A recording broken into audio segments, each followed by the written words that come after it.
আফরোজা আব্বাস নির্বাচন কমিশনের সামনে ওই যেটা হলো বিভাগীয় যে কমিশনার অফিসের সামনে 5 থেকে 6,000 লোক নিয়েছিল। আমি ডাক দিলে সেখানে 50 থেকে 1 লাখ লোক আসতো, তাহলে একটা রক্তাক্ত মারামারি হইতো, অনেকগুলো লাশ পড়তো। আমি শুধু একটা কারণে সরে আসছি যে যদি ওই হসপিটালে যায় যেই বাবার ছেলেটা মারা যেত আমি তাকে কোনো জবাব দিতে পারতাম না, এই জন্য হলো আমি সরে আসছি। তো ইনশাল্লাহ এটা কিন্তু বাংলাদেশে বিচার হবে। এই নির্বাচন কমিশনে যারা এই নির্বাচনে নেতৃত্ব দিয়েছেন তাদের বিচার ইনশাল্লাহ ভবিষ্যতে আমরা বাংলার মাটিতে করব। এবং সাথে সাথে লোকাল গভর্নমেন্ট ইলেকশনে যদি এর থেকে কোনো বাজে পরিস্থিতি হয় সেটার বিরুদ্ধে আমরা শক্ত হাতে প্রতিবাদ করব। আমরা এখানে বাই কনস্টিটিউশন দেশের জন্য কাজ করতেছি। আমরা নির্বাচন কমিশনের প্রধানের বাসায় যাব, খাবো, এটা পার্সোনাল সম্পর্ক।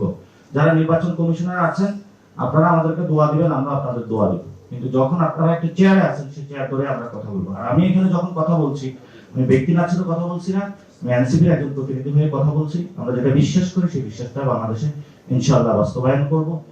এবং এই যে অপু ভাই আছেন ওনার সাথে তো অনেক আগে কথা হয়েছে, তো ভাই আপনারাও দেখবেন যে লোকাল গভর্নমেন্টটা যাতে সুষ্ঠুভাবে হয়। লোকাল গভর্নমেন্ট যদি সুষ্ঠুভাবে না হয় সেটাতে কিন্তু রাজপথ আমরা আবারও বলছি ভয়াবহ উত্তপ্ত হবে। এবং লাস্ট যে কথাটা দিয়ে শেষ করব, সাংবাদিক ভাইয়েরা আপনারা সবচেয়ে টাফেস্ট জব এই নির্বাচন কমিশনে করে থাকেন এবং আপনাদের চোখ কিন্তু ফাঁকি দেয় না এখানে কে দুর্নীতিগ্রস্ত আর কে চোখ বাটপার গুন্ডা এখানে আছে সবগুলো আপনারা জানেন। কিন্তু হলো আপনারা হয়তো বা মালিক পক্ষের চাপ বা অন্যান্য চাপে এগুলো বলতে পারবেন না।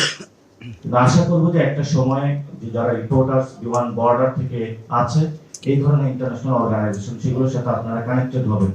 আমরাও সেটাকে প্রচেষ্টা করবো আপনাদেরকে কানেক্ট করে দেওয়ার জন্য। আরেক যে অর্গানাইজেশন আছে প্রটেক্টেড জার্নালিস্ট যারা আছে তারা কিন্তু সাংবাদিকদের নিরাপত্তা দিয়ে থাকে এবং কোন সাংবাদিক যদি সত্যিকারের সাংবাদিক হতে চায় তাদের ইন্টারন্যাশনাল নিরাপত্তা আছে।